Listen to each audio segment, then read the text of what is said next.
Welcome to study time. നമ്മളിന്ന് 10ാം ക്ലാസ്സിലെ ജോഗ്രഫിയിലെ first ചാപ്റ്ററാണ് നോക്കുന്നത്, വെതർ ആൻഡ് ക്ലൈമറ്റ്. അപ്പോൾ ആദ്യം നിങ്ങളുടെ പുസ്തകത്തിൽ കുറച്ച് പിക്ചറുകൾ കൊടുത്തിട്ടുണ്ട്. എന്താ, ഒന്ന് നല്ല സണ്ണി ആയിട്ടുള്ള സൂര്യപ്രകാശമൊക്കെ ഉള്ള നല്ല വെയിലൊക്കെ ഉള്ള ഒരു പിക്ചർ, മറ്റൊന്ന് എന്താ നല്ല കാറ്റൊക്കെ ഉള്ള ഒരു ദിവസം, മറ്റൊന്ന് റെയിനി ഡേ, മറ്റൊന്ന് എന്താ മഞ്ഞൊക്കെ ഉള്ള മിസ്റ്റുള്ള ദിവസം, മറ്റൊന്നെന്താ ക്ലൗഡി ആയിട്ടുള്ള മേഘങ്ങൾ നിറഞ്ഞിരുന്ന ഒരു ദിവസം, മറ്റൊന്ന് നല്ല പ്രസന്നമായ പ്ലസൻ്റ് മേഘങ്ങളൊക്കെ ഉള്ള ദിവസം. അപ്പോൾ ഇതെല്ലാം കാണിക്കുന്നത് എന്താണ്, പലതരം ക്ലൈമറ്റിനെയും പലതരം വെതറിനെയുമാണ്. Observe the present atmospheric condition at your place. നിങ്ങളുടെ ഇപ്പോഴത്തെ അറ്റ്മോസ്ഫിയറിക് കണ്ടീഷൻ എന്താണ് നിങ്ങളുടെ സ്ഥലത്തെ? Are the atmospheric condition that experience such as sunlight. ചിലപ്പോൾ എന്തായിരിക്കും, സൂര്യപ്രകാശമുള്ള ദിവസമായിരിക്കും, റെയിൻ, ചിലപ്പോൾ മഴയായിരിക്കും, മിസ്റ്റ് മഞ്ഞ് കൊണ്ടായിരിക്കും, ചിലപ്പോൾ എന്തായിരിക്കും വിൻഡ് കാറ്റായിരിക്കും, ചിലപ്പോൾ എന്താ ക്ലൗഡ് മേഘങ്ങൾ നിറഞ്ഞിരിക്കും. And the condition such as hot and cold stable. അപ്പോൾ അങ്ങനെ പല രീതിയിൽ ചൂടും തണുപ്പും മാറി മാറി വരുന്ന ഒരു പ്രദേശത്താണ് എന്ത് ചെയ്യുന്നത്, നമ്മൾ താമസിക്കുന്നത്. The atmospheric conditions of any place depend on the factors such as temperature, pressure, wind and humidity. അപ്പോൾ അതാ കാര്യം, എന്താ ഇങ്ങനെ അന്തരീക്ഷത്തിലെ ഈ ചൂടും തണുപ്പും മഞ്ഞും കാറ്റും ഒക്കെ ഇങ്ങനെ മാറി മാറി വരുന്നത് ചില ഫാക്ടറുകളെ, ചില ഘടകങ്ങളെ ആശ്രയിച്ചിട്ടുണ്ട്. അതൊക്കെയാണ് ഫാക്ടറുകൾ. ടെമ്പറേച്ചർ അടയാളപ്പെടുത്തിക്കൊള്ളണം. ഏതൊക്കെയാ? ഊഷ്മാവ് ചെറിയ ക്ലാസ്സുകൾ നമ്മൾ പഠിച്ചിട്ടുണ്ട്. ടെമ്പറേച്ചർ, പ്രഷർ മർദ്ദം, വിൻഡ് കാറ്റ്, അന്തരീക്ഷത്തിലെ atmospheric condition, atmospheric conditions change ചെയ്ത് വരുന്നതിനുള്ള ഫാക്ടറുകളാണ് ടെമ്പറേച്ചർ ഊഷ്മാവ്, പ്രഷർ മർദ്ദം, precipitation ഹ്യൂമിഡിറ്റി എന്നൊക്കെ പറയും. precipitation എന്ന് പറഞ്ഞാൽ വർഷം. അന്തരീക്ഷത്തിൽ സൺലൈറ്റ് ഈസ് അവൈലബിൾ. അതിനെ തന്നെ എന്താ ഇൻഫ്ലുവൻസ് ചെയ്യുന്നത്, എങ്ങനെയാണ് സൂര്യപ്രകാശം അവിടെ കിട്ടുന്നത്, അതിനനുസരിച്ചാണ് ടെമ്പറേച്ചറിലും പ്രഷറിലും ഇതിനെ പറയുന്ന പേരാണ് elements of weather. The average weather conditions experienced for a longer period വ്യത്യാസമല്ല over a large area is termed as the climate. അപ്പോൾ അടുത്ത time for a shorter period of time are termed as weather. അപ്പോൾ എന്താണ് വെതറും എന്താണ് climate, രണ്ടിൻ്റെയും മലയാള meaning എന്താ? കാലാവസ്ഥ എന്നാണ്. പക്ഷേ രണ്ടും തമ്മിൽ നല്ല വ്യത്യാസമുണ്ട്. ഒന്ന് വെതർ എന്ന് പറയുന്നത് അറ്റ്മോസ്ഫിയറിക് കണ്ടീഷൻ, അത് അന്തരീക്ഷത്തിലെ കണ്ടീഷൻ തന്നെയാണ്. എങ്ങനെയുള്ള ടെമ്പറേച്ചർ ഊഷ്മാവ്, പ്രഷർ മർദ്ദം, വിൻഡ് കാറ്റ്, ഹ്യൂമിഡിറ്റി ആർദ്രത, ആൻഡ് precipitation വർഷണം. For a shorter period of time, ഒരു കുറഞ്ഞ കാലയളവിൽ ഒരു പ്രദേശത്ത് അനുഭവപ്പെടുന്ന ടെമ്പറേച്ചറും പ്രഷറും വിൻഡും ഹ്യൂമിഡിറ്റിയും precipitation പറയുന്ന പേരാണത് വെതർ എന്ന് പറയുന്നത്.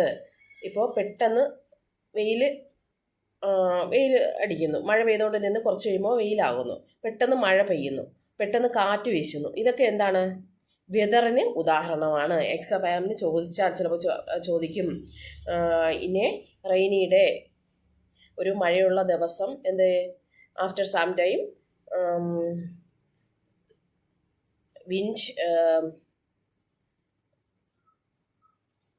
എന്ത് ചെയ്യുന്നു, കാറ്റ് അടിക്കുന്നു. അത് എന്തിന് ഉദാഹരണമാണെന്ന് ചോദിച്ചാൽ എന്ത് ചെയ്യും, അത് വെതറിന് ഉദാഹരണമാണ്. അടുത്തത് എന്താണ് ക്ലൈമറ്റ് എന്ന് പറയാം. The average weather condition experienced for a longer period over a large area is termed as climate.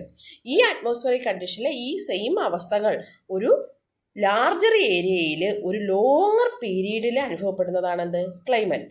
ഒരു 30-40 വർഷം, അല്ലെങ്കിൽ 25-30 വർഷം ഒരു വലിയ ഏരിയയിൽ അനുഭവപ്പെടുന്ന ആവറേജ് വെതർ കണ്ടീഷനെ പറയുന്ന പേരാണ് ക്ലൈമറ്റ്. ഒന്നെന്ന് പറയുന്ന വെതർ എന്ന് പറഞ്ഞാൽ ഒരു ഷോർട്ട് പീരീഡ്, മറ്റൊന്ന് പറഞ്ഞാൽ എന്താണ് ക്ലൈമറ്റ് എന്ന് പറഞ്ഞാൽ ഒരു ലാർജർ ഏരിയയിൽ അനുഭവപ്പെടുന്ന ഒരു ആവറേജ് വെതർ കണ്ടീഷൻ, ഒരു ലോങ്ങർ പീരീഡിൽ അനുഭവപ്പെടുന്ന ആവറേജ് വെതർ കണ്ടീഷൻ. ഉദാഹരണത്തിന് കേരളത്തിലെ മിതമായ ചൂടും മഴയും ഒക്കെ ഉണ്ട്. ഇത് എന്ന് പറയുന്നത് എന്താണ്? അനുഭവപ്പെടുന്ന ചൂടും മഴയും ഒക്കെ കുറേ കാലങ്ങളായിട്ട് അനുഭവപ്പെടുന്ന ചൂടും മഴയൊക്കെ എന്തിന് ഉദാഹരണമാണ്? ക്ലൈമറ്റിന് ഉദാഹരണമാണ്. The climate of a place is determined by considering the weather conditions of about 35 to 40 years. ഈ ക്ലൈമറ്റ് ഡിറ്റർമിൻ ചെയ്യുന്നത് എന്തിനെ അടിസ്ഥാനമാക്കിയാണ്? 35 മുതൽ 40 വർഷത്തെ വരെ വെതർ കണ്ടീഷൻ അനുസരിച്ചാണ് ഇത് ക്ലൈമറ്റ് കണക്കാക്കുന്നത്. The climatic conditions of any place is determination of to the diverse flora and fauna as well as human life of the place. ഈ ക്ലൈമറ്റ് കണ്ടീഷൻ അനുസരിച്ചാണ് ഇത് ഒരു സ്ഥലത്ത് ഫ്ലോറ ഫോണ സസ്യങ്ങളും ജന്തുക്കളും, ഫ്ലോറ ഫോണ എന്ന് പറഞ്ഞാൽ സസ്യ ജന്തുജാലങ്ങൾ എന്ത് ചെയ്യുന്നത്, അതുകൂടാതെ മനുഷ്യജീവിതവും ഒക്കെ ഒരു സ്ഥലത്ത് ഉണ്ടാകുന്നത്, അല്ലെങ്കിൽ അവിടെ ജനവാസ മേഖലയാണോ, അല്ലെങ്കിൽ ഏതൊക്കെ സസ്യങ്ങൾ ഉണ്ടാകും. ഈ ഒരുപാട് കാലത്തെ വെതർ കണ്ടീഷൻ ഇങ്ങനെ അനുഭവപ്പെടുന്നത് മൂലം എന്ത് ചെയ്യുന്നു, അവിടെ മനുഷ്യരെ താമസിക്കാൻ പറ്റുന്നതോ അല്ലെങ്കിൽ മനുഷ്യവാസം ഉള്ള സ്ഥലങ്ങൾ എന്ത് ചെയ്യുന്നു, മനുഷ്യവാസം ഇല്ലാതാകുന്നു. മനുഷ്യവാസം ഇല്ലാത്ത സ്ഥലത്ത് എന്ത് ചെയ്യുന്നു, മനുഷ്യവാസം ഉണ്ടാകുന്നു. പിന്നെ മരുഭൂമിയിലൊക്കെ എന്ത് ചെയ്യും, കുറച്ചായിട്ട് ഇങ്ങനെ മഴ പെയ്തുകൊണ്ട് എന്നാൽ എന്ത് ചെയ്യും, കുറേ കാലത്തിന് ശേഷം എന്ത് ചെയ്യും, സസ്യങ്ങളൊക്കെ വളർന്നു വരുന്നത് ക്ലൈമറ്റിന് ഉദാഹരണമാണ്. The climatic conditions of any place is determination of the diverse flora and fauna as well as human life of the place. അതുകൊണ്ടാണെന്ന് ഓരോ സ്ഥലത്തും വ്യത്യസ്ത തരത്തിലുള്ള സസ്യങ്ങളും ജന്തുക്കളും കാണപ്പെടുന്നത്.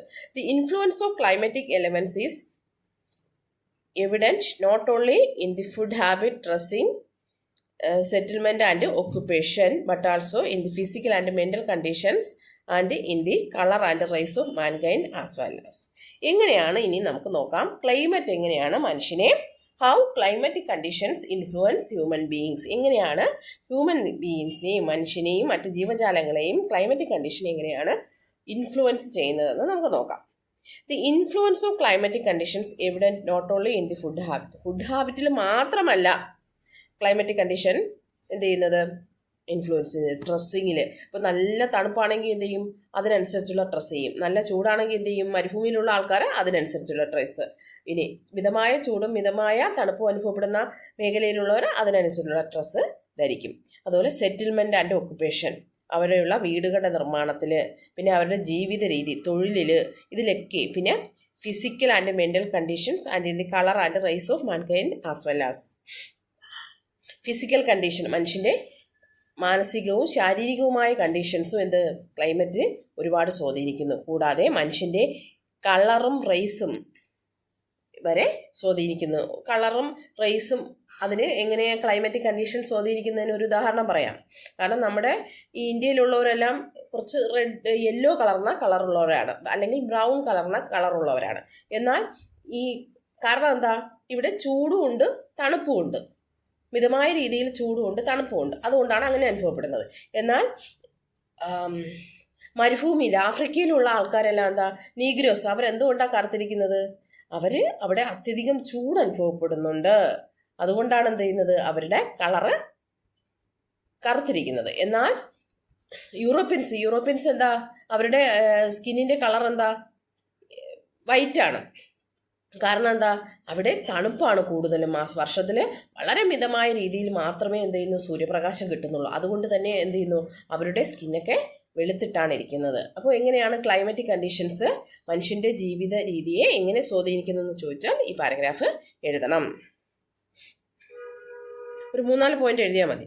Agriculture practices world over mainly correspond to the climatic condition. കൂടാതെ കൃഷിയും എങ്ങനെ ക്ലൈമാറ്റിക് കണ്ടീഷൻ അനുസരിച്ചാണ് രൂപപ്പെടുത്തിയിരിക്കുന്നത്. Weather has always been influential factor right from the early marine voyages which revolutionary the world history to the modern transport and communications.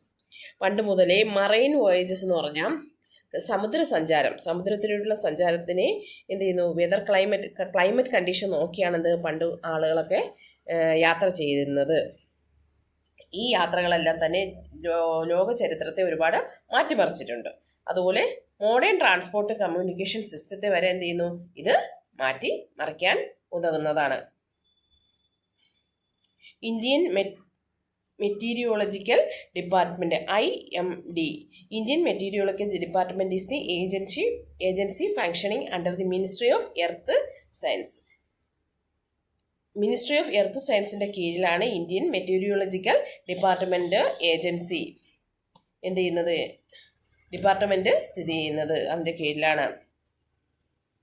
Government of ഇന്ത്യയുടെ കീഴിലാണത്. This is the principal agency responsible for the weather and observations, weather forecast etcetera.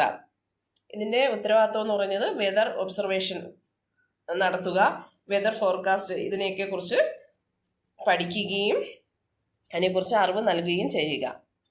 Delhi is the headquarters of IMD. IMDയുടെ Indian meteorological department headquarter എന്ന് പറയുന്നത് ഡൽഹിയാണ്. Hundreds of observation stations are functioning at various places in India as well as in Antarctica. ഒരുപാട് നൂറുകണക്കിന് observation stations ഇന്ത്യയിലും അന്റാർട്ടിക്കയിലും ഉൾപ്പെടെ സ്ഥാപിച്ചിട്ടുണ്ട്. എന്തിനാ? വെതർ കണ്ടീഷൻസ് നോക്കിയാണ് നമ്മുടെ ജനങ്ങൾക്ക് മുന്നറിയിപ്പ് നൽകണം. ഇനി ഒരു കുറച്ച് വർഷം കഴിയുമ്പോൾ വരൾച്ച ഉണ്ടാകുന്നുണ്ട്. അപ്പോൾ അതുകൊണ്ട് നിങ്ങൾ എന്ത് ചെയ്യണം? വെള്ളം കുറച്ച് ഉപയോഗിക്കണം.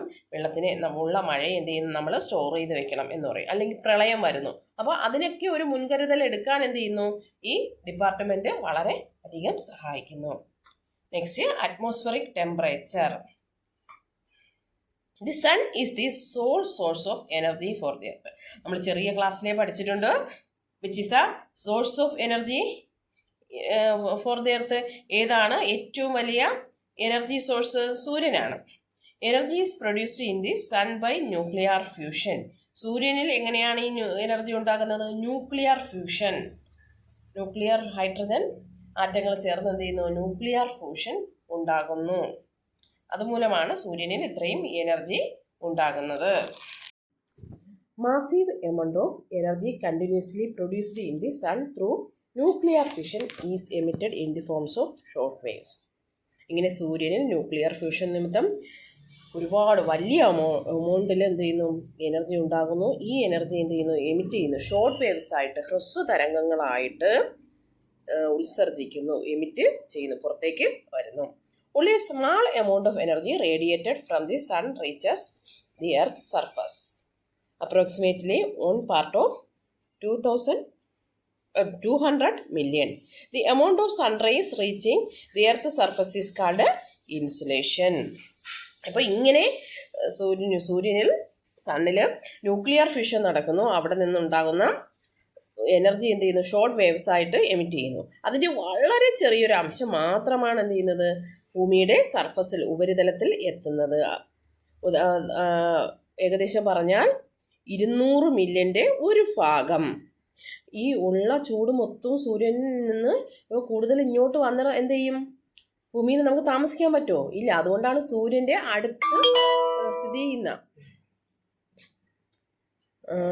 അടുത്ത് സ്ഥിതി ചെയ്യുന്ന ഗ്രഹങ്ങളിലൊന്നും മനുഷ്യവാസം ഇല്ലാത്തത് എന്തുകൊണ്ടാണ്? ഒരുപാട് ചൂട് കാരണം അവിടെ താമസിക്കാൻ പറ്റില്ല. അതുപോലെ സൂര്യനിൽ നിന്നും ഏറ്റവും അകലെയുള്ള ഗ്രഹങ്ങളിലും അവിടെ ചൂട് എത്തുന്നില്ല. കാരണം എന്താ? സൂര്യൻ ഒരുപാട് അകലെയാണ്. അവിടെ കൊടും തണുപ്പാണ്. അവിടെയും മനുഷ്യവാസം ഇല്ലാത്തത് കൊണ്ട്, ജീവികൾ താമസമില്ലാത്ത, ജീവന്റെ അംശം ഇല്ലാത്തതിന് കാരണം എന്താണ്? ചൂടും കൊടും തണുപ്പും ജീവജാലങ്ങൾക്ക് നിലനിൽക്കാൻ പറ്റത്തില്ല. അപ്പോൾ ഇത് മിതമായ അളവിൽ കിട്ടുന്ന ഒരു പ്ലാനറ്റ് എന്ന് പറയുന്നത് എർത്താണ്. അതുകൊണ്ടാണ് ഭൂമിയിൽ മനുഷ്യവാസവും മറ്റ് ജീവജാലങ്ങളും ഉള്ളത്. മനസ്സിലായില്ലേ? ഒരുപാട് ചൂട് നമുക്ക് സൂര്യനിൽ നിന്ന് ഇങ്ങോട്ട് എത്തുന്നില്ല. അതിനെ തടുത്ത് നിർത്തുന്ന ഒരുപാട് ഘടകങ്ങളുണ്ട്. അതാണ് ഓസോൺ പാളി. ഓസോൺ പാളിയിലൊക്കെ വിള്ളൽ വീണാൽ അൾട്രാവയലറ്റ് രശ്മികളൊക്കെ ഇഞ്ഞ് എത്തും. പിന്നെ ഒരുപാട് ചൂട് കൂടുതലായിട്ട് അടിച്ചാൽ ഭൂമിയിലെ മഞ്ഞുപാളികളൊക്കെ ഉയരും. അതാണ് ക്ലൈമറ്റ് റിയോ ഡി ജനീറോയിൽ കോട്ടോ പ്രോട്ടോക്കോളൊക്കെ കാലാവസ്ഥ സംരക്ഷിക്കുന്നതിന് വേണ്ടി ഒരുപാട് മോണ്ടിയർ പ്രോട്ടോക്കോളൊക്കെ നടത്തുന്നത് എന്തിനാ? അന്തരീക്ഷത്തിലെ സൂര്യൻ്റെ ആ ചൂടിനെ നിയന്ത്രിച്ച് നിർത്തുന്നതിൽ നമ്മൾ ഭൂമിയിലുള്ളവർക്കും മനുഷ്യർക്കും ഒരു പങ്കുണ്ട്. അപ്പോൾ അതൊക്കെ പോട്ടെ. അപ്പോൾ സൂര്യനിൽ നിന്ന് ഒരു വളരെ ചെറിയ അംശം എനർജി റേഡിയേറ്റ് ചെയ്തു, വികിരണമായിട്ട് റേഡിയേഷനിലൂടെ ഭൂമിയിലെത്തിക്കുന്നു. ഇങ്ങനെ എത്തിച്ചേരുന്ന സൂര്യരശ്മികൾ എത്തുന്ന ഈ സൂര്യരശ്മികളുടെ അളവിനെ പറയുന്ന പേരാണ് ഇൻസുലേഷൻ.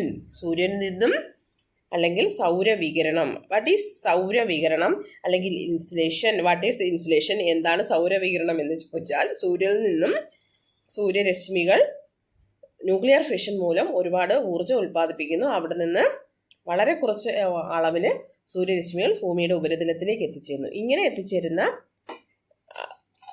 സൂര്യരശ്മികളുടെ അല്ലെങ്കിൽ താപത്തിന്റെ അളവാണെന്ത്? സൗരവികിരണം അല്ലെങ്കിൽ insulation. The amount of sunrise reaching the earth surface is called insulation. A part of insulation coming towards the earth gets reflected or absorbed by the atmospheric particles such as clouds and dust particles, as the incoming solar radiation is in the form of short waves. It does not heat the atmosphere considerably. ഇങ്ങനെ insolation മുഖേന ഭൂമിയിലേക്ക് വരുന്ന ഈ സൂര്യപ്രകാശത്തെ എന്ത് ചെയ്യുന്നു? Reflected or absorbed by the atmosphere particles. A part of the insulation coming towards the earth get reflected or absorbed by the atmospheric particles. ഇങ്ങനെ a part of insulation coming towards the earth get reflected or absorbed by the atmospheric particles such as clouds and dust particles. ഇങ്ങനെ സൂര്യനിൽ നിന്ന് വരുന്ന ഈ വികിരണങ്ങൾ സൗരതാപനം മുഖേന, insulation മുഖേന ഇങ്ങനെ വരുന്ന ഭൂമിയിലേക്ക് വരുന്ന ഈ വികിരണങ്ങൾ എന്ത് ചെയ്യുന്നു? ഒന്നുകിൽ റിഫ്ലക്റ്റ് ചെയ്യുന്നു അല്ലെങ്കിൽ അബ്സോർവ് ചെയ്യുന്നു. അന്തരീക്ഷത്തിലെ പാർട്ടിക്കിൾസ് ചില ഘടകങ്ങൾ ഒന്ന് സച്ചാസ് ക്ലൗഡ്സ് മേഘങ്ങളോ അല്ലെങ്കിൽ ഡസ്റ്റ് പാർട്ടികൾ പൊടിപടലങ്ങളോ ഒക്കെ എന്ത് ചെയ്യുന്നു? ഒന്നുകിൽ അതിനെ റിഫ്ലക്റ്റ് ചെയ്യുക അല്ലെങ്കിൽ അതിനെ അബ്സോർവ് ചെയ്യുന്നു. As the incoming solar radiation is the form of short waves. ഇങ്ങനെ വരുന്ന സോളാർ റേഡിയേഷനിലൂടെ വരുന്ന ഈ സൂര്യരശ്മികൾ എന്താ? ഷോർട്ട് വേവ്സ് ആയിട്ടാണ്, ഹ്രസ്വതരംഗങ്ങളായിട്ടാണ് വരുന്നത്. It does not heat the atmosphere considerably. ഇങ്ങനെ വരുന്ന ഈ സൗരവികിരണം അന്തരീക്ഷത്തെ എന്ത് ചെയ്യുന്നില്ല? ചൂട് പിടിപ്പിക്കുന്നില്ല. അപ്പോൾ അന്തരീക്ഷം ചൂട് പിടിക്കുന്ന പ്രക്രിയകൾ വേറെയുണ്ട്. അപ്പോൾ അവിടെ ഒരു സ്റ്റേറ്റ്മെന്റ് ബേസ് ക്വസ്റ്റ്യൻ നമുക്ക് പ്രതീക്ഷിക്കാം. എന്താ?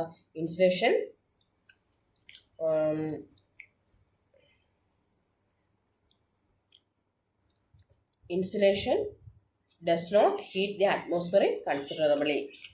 If this statement is right, അല്ലെങ്കിൽ this statement is partially correct, അല്ലെങ്കിൽ this statement is wrong. അപ്പോൾ എന്താണ്? ഈ സ്റ്റേറ്റ്മെന്റ് ശരിയാണ്. കാരണം എന്താ? ഇൻസുലേഷൻ അന്തരീക്ഷത്തെ ചൂട് പിടിപ്പിക്കുന്നില്ല. The earth surface get heated by the insulation. ഈ എർത്തിന്റെ ഉപരിതലം എന്ത് ചെയ്യുന്നു?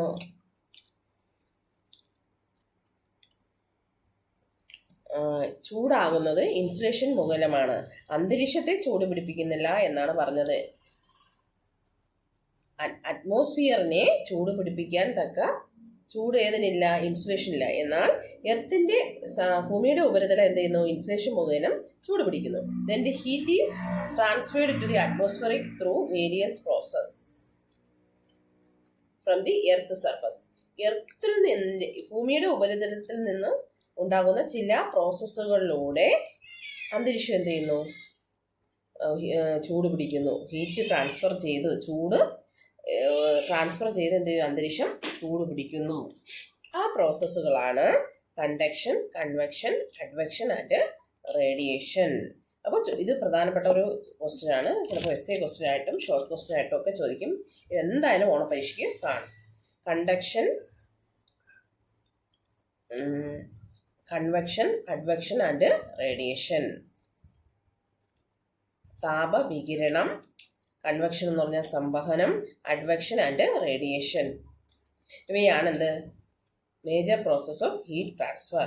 What are the major process of heat transfer എന്ന് വെച്ചാൽ conduction, convection, advection and radiation. ഇതൊന്നും തിരിഞ്ഞു പോകരുത്. Process of heat transfer in the atmosphere. അന്തരീക്ഷത്തെ ചൂട് പിടിപ്പിക്കുന്ന പ്രക്രിയകൾ ഏതൊക്കെയാ? ഒന്ന് കണ്ടക്ഷൻ. എന്താ കണ്ടക്ഷൻ എന്നാ പറയുന്നത്? Heat is transferred to the lower part of atmosphere which is directly in contact with the surface of the earth. ഭൂമിയുടെ തൊട്ടു മുകളിൽ കിടക്കുന്ന അന്തരീക്ഷ പാളിയിൽ എന്ത് ചെയ്യുന്നു? ഭൂമിയിൽ നിന്നുള്ള ആ ചൂട് നിമിത്തം ചൂടാകുന്നതിനെ പറയുന്ന പേരാണ് കണ്ടക്ഷൻ. നമുക്കത് അങ്ങനെ ഓർത്തിരിക്കാം. ഭൂമിയിൽ കണ്ടക്ഷൻ എന്നുള്ളതിനെ നമുക്ക് കോണ്ടാക്ട് എന്ന് ഓർത്തിരിക്കാം. ഭൂമിയുടെ തൊട്ടടുത്ത് കിടക്കുന്ന അറ്റ്മോസ്ഫിയർ എന്ത് ചെയ്യുന്നു? കോണ്ടാക്ട് നിമിത്തം ഭൂമിയുമായിട്ടുള്ള ചെറിയ കോണ്ടാക്ട് നിമിത്തം എന്ത് ചെയ്യുന്നു? അത് ചൂടാകുന്നു എന്ന് ഓർത്തിരുന്നാൽ നമുക്ക് കിട്ടുമല്ലോ. അടുത്ത convection. As the heated air expands and rises. ചൂടായ വായു എന്ത് ചെയ്യുന്നു? വ്യാപിക്കുകയും ഉയരുകയും ചെയ്യുന്നു. Heat is transferred to higher reaches of atmosphere. ഇങ്ങനെ ചൂടാകുന്ന വായു എന്ത് ചെയ്യുന്നു? ഒരുപാട് സ്ഥലത്ത് എക്സ്പാൻഡ് ചെയ്യുകയും ചൂടാവുകയും അത് അന്തരീക്ഷത്തിന്റെ ഉയർന്ന തലങ്ങളിലേക്ക് വ്യാപിക്കുന്നു. ഇതിനെ പറയുന്ന പേരാണ് convection. Next advection. Heat is transferred horizontally through wind. കാറ്റ് നിമിത്തം, അഡ്വെക്ഷൻ എന്ന് പറയുന്നത് കാറ്റ് നിമിത്തം ഹൊറിസോണ്ടലായിട്ട് ഹീറ്റ് ട്രാൻസ്ഫർ ചെയ്യുന്ന പ്രക്രിയയാണെന്ത്? അഡ്വെക്ഷൻ. അപ്പോൾ അഡ്വെക്ഷന് പ്രധാന ഏജന്റ് എന്ന് പറയുന്ന ആരാണ്? കാറ്റാണ്. അടുത്ത radiation. Emissions of energy in the forms of long waves after the earth surface gets heated up. Emission of energy എന്ത് ചെയ്യുന്നു? എമിഷൻ ചെയ്യുന്നു, പുറത്തേക്ക് തെറിക്കുന്നു. In the form of long waves, ദീർഘതരംഗങ്ങളായിട്ട് എന്ത് ചെയ്യുന്നു? ഭൂമിയിലേക്ക് വരുന്നത് ഷോർട്ട് വേവ്സ് ആയിട്ടാണ്. എന്നാൽ ഭൂമിയിൽ നിന്ന് പോകുന്നത് എന്തായിട്ടാണ്? ലോങ് വേവ്സ് ആയിട്ട് എന്ത് ചെയ്യുന്നു? ചൂട് എർത്ത് സർഫസ് എന്ത് ചെയ്യുന്നു? എർത്ത് സർഫസിൽ നിന്നും ചൂട് ലോങ് വേവ്സ് ആയിട്ട് പോയി അന്തരീക്ഷത്തെ ഭൂമി ചൂട് പിടിക്കുമ്പോൾ എന്ത് ചെയ്യുന്നു? ലോങ് വേവ്സ് ആയിട്ട് എനർജി തിരിച്ചു പോകുന്നതിനെ പറയുന്ന പേരാണെന്ത്? റേഡിയേഷൻ എന്ന് പറയുന്നത്.